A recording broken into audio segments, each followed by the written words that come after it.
थी तो बीवी थी, बीवी की कमियों को नहीं बयान किया जाता है। तलाक हो गई, गैर महरम हो गई, अब उसकी कमियां मैं क्यों बयान करूं, वो तो मेरे निकाह से बाहर हो गई, मेरी जिम्मेदारी खत्म हो गई। लेकिन हम भी तो सोचें, आज हमारा हाल क्या, हमारा हाल यह है कि रिश्ता जब देखने जाते, रिश्ता लड़की देखने, तो पहली बात तो एक दो आदमी नहीं जाते, 30-30, 40-40 आदमी लड़की देखने जाते हैं, 35-35 औरतें होंगी, और ऐसा टेप और इंच लेके चलते हैं कि नाक टेढ़ी है, कैंसिल, होंठ मोटे हैं, कैंसिल, अरे वो तो गट्टी है, कैंसिल, मोटी भैंस की तरह है, रिश्ता कैंसिल, पतली डंडे की तरह है, कैंसिल। अरे सोचो तो सही, क्या कर रहे हो आप, अरे गौर तो करो, ये हो क्या रहा है। और हालात इतने खराब होते चले जा रहे हैं कि अगर किसी गरीब की बेटी के 2-3 रिश्ते कैंसिल हो जाए तो फिर उसके रिश्ते आने बंद हो जाते हैं, उसकी जिंदगी तबाह हो जाती है, उसकी जिंदगी बर्बाद हो जाती है। और अब तो देखने का मियार इतना नीचा चला गया है, इतना नीचे हो गया कि कहते हुए शर्म महसूस होती है। हमारे पड़ोस की बात है, कारी वारिस साहब, माशाअल्लाह हमारे कारी वारिस साहब हमारे दोस्त भी है। आप सुने, एक साहब ने बताया, हमारे साथ डॉक्टर साहब, वो भी बोले हमारी लड़की को देखने जब आए तो लड़की शरई दुपट्टा ओढ़े हुए थी, जैसे नमाज पढ़ती हैं औरतें दुपट्टा ओढ़ लेती है ना, दुपट्टा ओढ़ के बैठी थी, उसे दिखाया गया तो रिश्ता कैंसिल हो गया कि ये तो पुराने जमाने की बुढ़िया नजर आ रही है, बाल तो दिखे ही नहीं, बाल नहीं दिखे, रिश्ते खत्म। ये हो क्या रहा है, ये गौर तो करो, मोटा होना, पतला होना, काला होना, लंबा होना, ये सब कुदरत की अता है।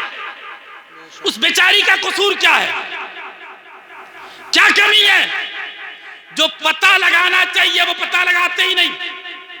कभी ये पता नहीं लगाते कि होने वाली बहू नमाज पढ़ती है कि नहीं, रोजा रखती है कि नहीं,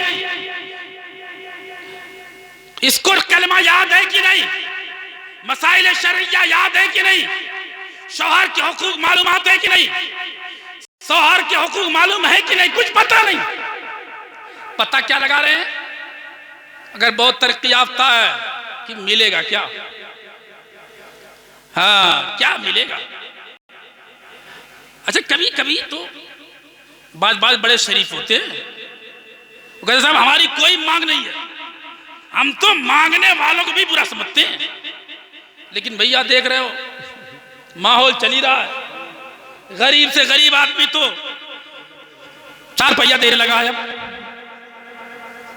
वॉशिंग मशीन तो सभी देते हैं, फ्रिज तो आम बात है, और खड़े होकर खाना खिलाना तो आम बात हो गई।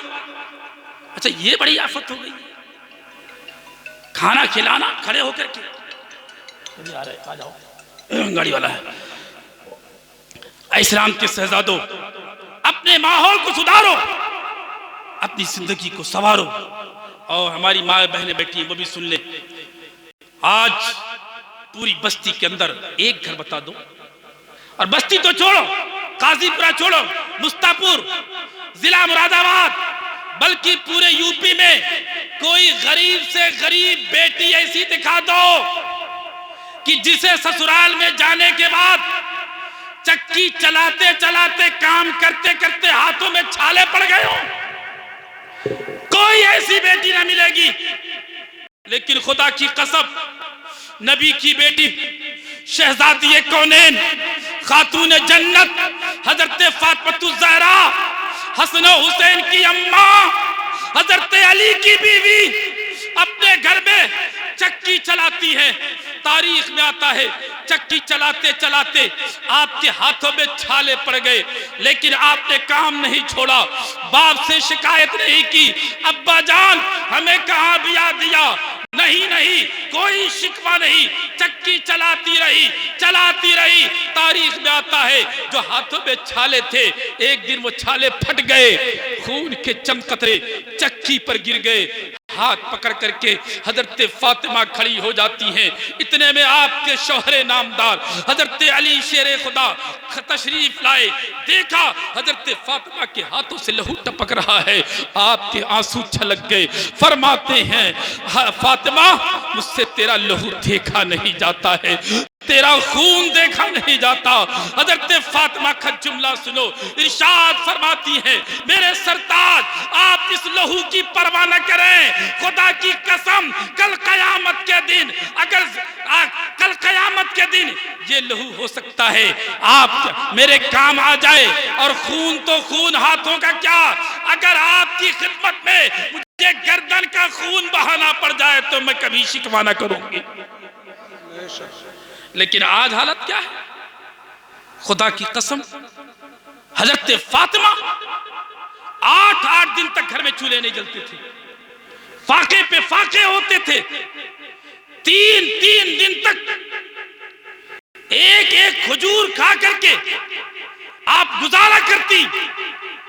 लेकिन कभी भी बाप से जाके शिकायत न किया कि अब्बा जान मुझे आपने कहां ब्याह दिया है जहां रोटी भी हाथ नहीं आती, आपने हमें कहां ब्याह दिया है जहां हाथों में छाले पड़ जाते हैं।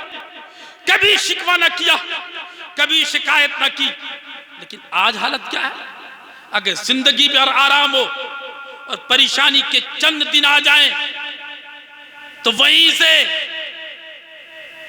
बीवी कहती है कि इस घर में तो कभी सुकून मिला ही नहीं, इल्ला माशा। मैं सबको नहीं कहता हूं, बहुत वफादार भी हैं, बहुत वफाशियार भी हैं, जो हर मोड़ पे साथ देना चाहती हैं। लेकिन सुनो आज हो क्या रहा है, थोड़ी सी परेशानी आई, थोड़ी सी कमी हो गई ना, तो फिर तो फौरन अम्मा को फोन करेगी, अम्मा बहुत सता रहे हैं। अम्मा कहेगी दबने की बात नहीं है, मैं देख लूंगी। अब उसका पारा और गर्म कर दिया।